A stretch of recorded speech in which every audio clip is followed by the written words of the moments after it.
بسم اللہ الرحمن الرحیم الحمدللہ الذی جعلنا من المتمسکین بولایت امیر المؤمنین الصلاۃ والسلام علی اشرف الانبیاء والمرسلین وعلی آلہ الطیبین الطاہرین المعصومین ولعن اللہ تعالی علی اعدائہم اجمعین اما بعد فقد قال حق سبحانہ تعالی فی کتاب المجید بسم اللہ الرحمن الرحیم لا اکراہ فی الدین۔ گزشتہ بھی ہم نے اپنے ویڈیو کلپ میں یہ بات آپ کے سامنے رکھی تھی کہ جو اس وقت پاکستان میں موجودہ قانونی ترمیمی بل منظور کیا گیا قومی اسمبلی سے اور اس کو سینٹ کی طرف بھیجا گیا، اس کے تمام وہ تحفظات، وہ تمام خدشات جو ہمیں تھے وہ آپ کے سامنے ظاہر کیے۔ پورے ملک پاکستان میں بلکہ پوری دنیا میں اہل حق میں ایک تشویش کی لہر دوڑی اور تمام لوگ جتنے بھی، چاہے ان کا کسی مکتب کسی گروہ کے ساتھ تعلق تھا، اس میں قطعاً یہ نہیں تھا کہ مسلک اہل تشیع، بلکہ تمام وہ افراد جو ان منصوبہ سازی کو سمجھتے تھے اور اس منصوبہ کو بنانے والوں کے عادات اور اطوار سے واقف تھے، انہوں نے اس پر سوالیہ نشان اٹھایا۔ لیکن بدقسمتی سے میں پچھلے 2 دن سے سوشل میڈیا پہ دیکھ رہا ہوں کہ جیسے ہی ہماری جانب سے، ہمارے اکابرین کی جانب سے، ملت کے قائدین کی جانب سے، عمائدین ملت کی جانب سے اس کو یکسر مسترد کیا گیا، تو فوراً ہی مخالف گروہ کے نواسب نے، ناصبی ملاؤں نے ایک سازش کے تحت ایک بیانیہ بنانے کی کوشش کی، اور وہ بیانیہ اہل سنت کی عوام کے ذہنوں میں ڈالنے کی کوشش کی کہ وہ دیکھیں شیعہ حضرات جو ہیں وہ اس بل سے گھبرا رہے ہیں، وہ اس بل کو اس لیے منظور نہیں ہونے دے رہے کہ یہ صحابہ کی توہین کرتے ہیں، اور انہیں خطرہ ہے کہ اس بل کے آنے کے بعد جب یہ قانون بن جائے گا تو پھر ان کی زندگیاں خطرے میں ہیں۔ تو ہم آپ کو کہتے تھے کہ یہ صحابہ کو نہیں مانتے اور آپ کہتے تھے نہیں وہ مانتے ہیں، تو اب ان کو خطرہ کیا ہے، اب ان کو تکلیف کیا ہے، اب اس کو قانون کیوں نہیں بننے دے رہے۔ نیشنل میڈیا پہ، سوشل میڈیا پہ میں نے بہت سے مولویوں کی ایسی ہی تقریر سنی جو ایک بیانیہ تشکیل دینے کی کوشش کر رہے تھے۔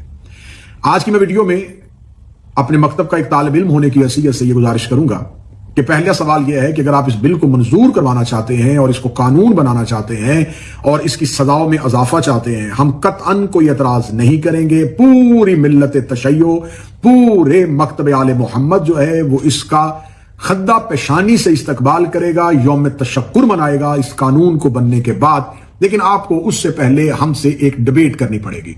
آپ اہل سنت کی سادہ لوہ عوام، جن کو آج تک آپ ممبر کے خطبوں پہ جو کچھ بیان کرتے رہے وہ انہیں حق سمجھتے رہے، کتاب تک ان کی رسائی نہیں ہونے دی، علوم تک انہیں پہنچنے نہیں دیا، اور ان کے مدارس سے لے کے آپ نے کالجز، یونیورسٹی میں اپنے تعلیمی نصاب میں ان کو وہی پڑھایا جو آپ زہر نسلوں کے دلوں میں گھولنا چاہتے تھے۔ اب ہم ایک ڈیبیٹ کرتے ہیں، اس ڈیبیٹ کا آغاز بھی ہم قومی اسمبلی سے کرتے ہیں۔ قومی اسمبلی میں وہ ڈیبیٹ ہوگی، لیکن قومی اسمبلی اس وقت سیاستدان اس سیٹوں پہ نہیں بیٹھے ہوں گے۔ سیاستدانوں کا مذہب سے کوئی تعلق نہیں ہے، وہ مذہب کو صرف اپنے الیکشن کے دنوں میں سیاست اور ووٹ کے لیے استعمال کرتے ہیں۔ سیاستدانوں کو قومی اسمبلی کی پچھلی نشستوں میں بٹھا کے اگلی نشستوں پہ آپ اپنے علماء کو لے کے آئیں اور ہم اپنے علماء کے ساتھ آتے ہیں۔ اسپیکر قومی اسمبلی کی سیٹ پہ چیف جسٹس آف پاکستان بیٹھ جائے اور 4 دوسری سیٹوں پہ میرے معزز سپریم کورٹ کے ججز صاحبان بیٹھ جائیں۔ سپریم کورٹ کے چیف جسٹس صاحب کے سامنے اسپیکر کی کرسی پہ ان کے ٹیبل کے اوپر صرف قرآن ہو، اور قرآن بھی وہی جو آپ کی مساجد میں پڑا ہوا ہے، قرآن بھی وہی جو سعودی عرب سے چھپا ہوا ہے، ترجمہ آپ ہی کے علماء کا ہوگا۔ قرآن سامنے رکھ لیا جائے گا اور اس کے بعد ایک لمبی ڈیبیٹ کا آغاز کرتے ہیں اور ہم سوالات رکھتے ہیں۔ یہ سوالات سوشل میڈیا پہ میں سادہ لو اہل سنت، وہ عوام جو یہ جن کو سمجھانے کی کوشش کی جا رہی ہے کہ شاید شیعہ جو ہیں وہ اس بل اور قانون سے اس لیے گھبرا رہے ہیں کہ وہ صحابہ کی توہین کرتے ہیں۔ میں سوال رکھنا چاہوں گا کہ آپ سب سے پہلے ہمیں یہ بتائیں کہ رسالت مآب صلی اللہ علیہ وآلہ وسلم کے فرامین کو ترک کرنے والے افراد کون تھے؟ آپ یہ بتائیں کہ واقعہ عقبہ میں رسالت مآب صلی اللہ علیہ وآلہ وسلم کی اونٹنی کو پہاڑی سے نیچے پھینکنے والے افراد جو تھے، جنہوں نے یہ پروگرام بنایا تھا، وہ کون تھے؟ وہ 12 منافقین جن کے نام رسول اللہ نے حذیفہ یمانی کو بتائے تھے، وہ 12 لوگ کون تھے؟ وہ کون سا فرد تھا جو ساری زندگی حذیفہ یمانی سے پوچھتا رہا کہ ان ناموں میں کہیں میرا نام تو نہیں ہے؟ پھر آپ ہمیں یہ بتائیں کہ رسالت مآب صلی اللہ علیہ وآلہ وسلم کے سامنے اونچی آواز میں گفتگو کرنے والا کون تھا؟ کس کے لیے قرآن کی آیت آئی کہ خبردار میرے نبی کے سامنے اونچی آواز میں بات مت کیا کرو؟ وہ کون سے لوگ تھے جو ازواج مطہرات کی عزت نہیں کرتے تھے اور خدا کو قرآن میں نص دینی پڑی؟ وہ کون سے لوگ تھے جنہوں نے نبی کو کاغذ قلم دینے سے انکار کیا تھا؟ وہ کون سے لوگ تھے جن کو حجرے سے رسالت مآب نے یہ کہہ کے نکالا تھا کہ میرے گرد شور نہ کرو؟ وہ کون سے لوگ تھے جنہوں نے رسالت مآب صلی اللہ علیہ وآلہ وسلم کی زندگی میں مسجد کے اندر بیٹھ کے رسالت مآب کے خلاف گفتگو شروع کی اور قرآن میں سورہ منافقون اتر آئی؟ وہ قرآن میں سورہ منافقون کی آیات جو تھی وہ آیات کافروں کے لیے نہیں تھی، یہودیوں کے لیے نہیں تھی۔ ان آیات کے مصداق اس دور کے کون سے افراد تھے؟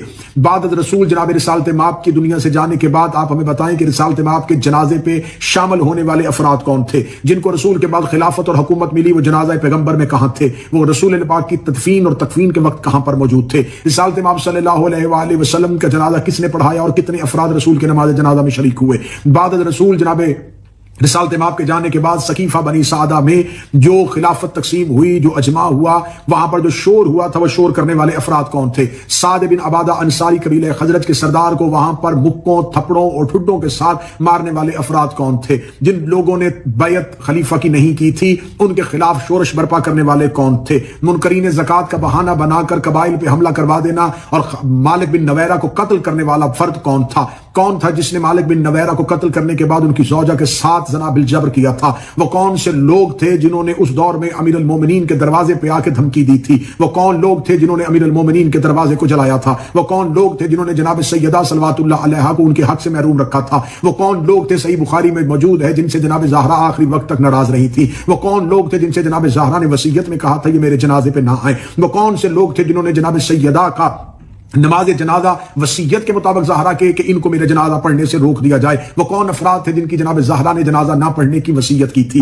وہ کون سے افراد تھے جنہوں نے امام حسن علیہ السلام کے جنازے پہ تیر برسائے تھے؟ وہ کون سے لوگ تھے جنہوں نے امام حسن علیہ السلام کے خلاف قیام کیا تھا؟ وہ کون سے افراد تھے جنہوں نے امام حسین علیہ السلام کے خلاف بیعت یزید کی تھی؟ وہ کون سے افراد نے جنہوں نے یزید کا ساتھ دیا تھا؟ وہ کون سے افراد تھے جو ہر دور میں آئمہ کے مقابل کھڑے رہے؟ وہ کون سے لوگ تھے جنہوں نے مدینہ میں واقع حرہ پہ بیت اللہ اور مسجد نبوی کی توہین کی تھی؟ یہ تمام سوالات جواب طلب ہیں۔ ان تمام سوالات کے جواب جب آپ کو مل جائیں گے، اور وہ تمام افراد، ہم شیعوں کی کسی سے ذاتی دشمنی نہیں ہے، کسی نے ہمارا باپ دادا قتل نہیں کیا ہوا، کسی نے ہماری جائیدادوں پہ قبضہ نہیں کیا ہوا، ہم لڑ رہے ہیں تو اہل بیت کے حقوق کے لیے، ہم لڑ رہے ہیں تو رسول اور رسول کے خاندان کے حقوق کے لیے۔ آپ ہمیں بتائیں کہ کیا ہمارا جرم یہ ہے کہ ہم نبی اور نبی کی اولاد سے وفا کر رہے ہیں؟ کیا ہمارا جرم یہ ہے ہم نبی اور نبی کی اولاد کے دشمنوں کو تسلیم نہیں کر رہے؟ کیا ہمارا قصور یہ ہے ہم نبی اور نبی کی اولاد کے قاتلوں کو بے نقاب کرنا چاہتے ہیں؟ ہم سوال کرنا چاہتے ہیں جنگ جمل کس نے کی تھی؟ جنگ صفین میں علی کے مقابلے پہ کون آیا تھا؟ عمار بن یاسر کے سینے پہ نیزہ کس نے مارا تھا؟ محمد بن ابی بکر کو زندہ گدھے کی کھال میں رکھ کے کس نے جلایا تھا؟ عبداللہ بن مسعود کی پسلیاں کس نے توڑی تھی؟ میس میں تمار کو تختہ دار میں کس نے لٹکایا تھا؟ یہ تمام سوالات کے جواب آپ نہیں دے رہے، اور آپ ہم سے الٹا کہہ رہے ہیں کہ آپ سب کو تسلیم کریں۔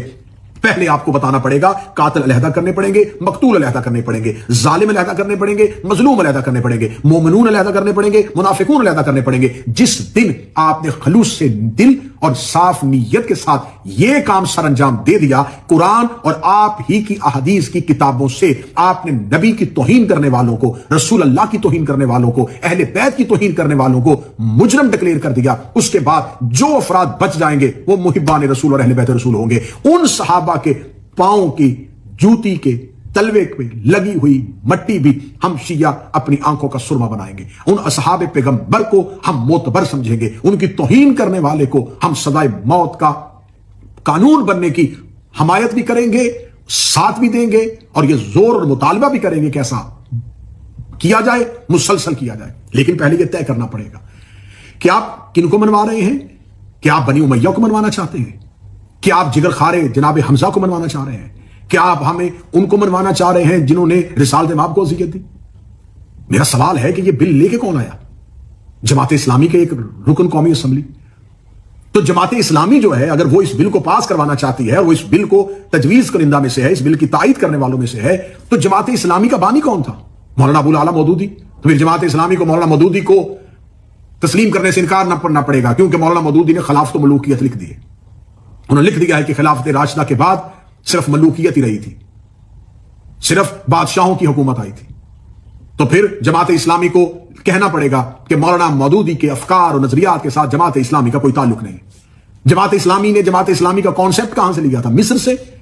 تو آپ کو ڈاکٹر طٰہٰ حسین کی کتاب فتنۃ الکبریٰ پارلیمنٹ میں لے کے آنی پڑے گی، اور لکھنا پڑے گا کہ ہم ڈاکٹر طٰہٰ حسین یا مصر کے ان علماء کی ہرگز تائید نہیں کرتے جنہوں نے ملوکیت کے خلاف قلم اٹھایا تھا۔ پھر آپ کو صحیح بخاری چھوڑنی پڑے گی، پھر آپ کو مسلم چھوڑنی پڑے گی، پھر آپ کو مشکات کا انکار کرنا پڑے گا۔ کر دے پھر انکار۔ دو رستے ہیں، یا آپ اپنی ان کتب کا انکار کریں کہ ان تمام کتابوں میں جو لکھا ہے وہ تمام کتابوں پر لکھا ہوا غلط ہے، اور ہم ان تمام کہ ہم بخاری کے نظریات سے، ہم مسند کے نظریات سے، ہم احمد بن حنبل کے نظریات سے، ہم امام مالک کے نظریات سے، ہم ابن خلدون کے نظریات سے، ہم شبلی نعمانی کے نظریات سے، ہم مولانا ابو العلا مودودی کے نظریات سے سب سے ہٹ کے ہیں، تو پھر آپ ایک کوئی اور فرقہ ہے۔ اگر آپ یہ کہیں بخاری بھی ہمارا، مسلم بھی ہمارا، احمد بن حنبل بھی ہمارا، امام مالک بھی ہمارا،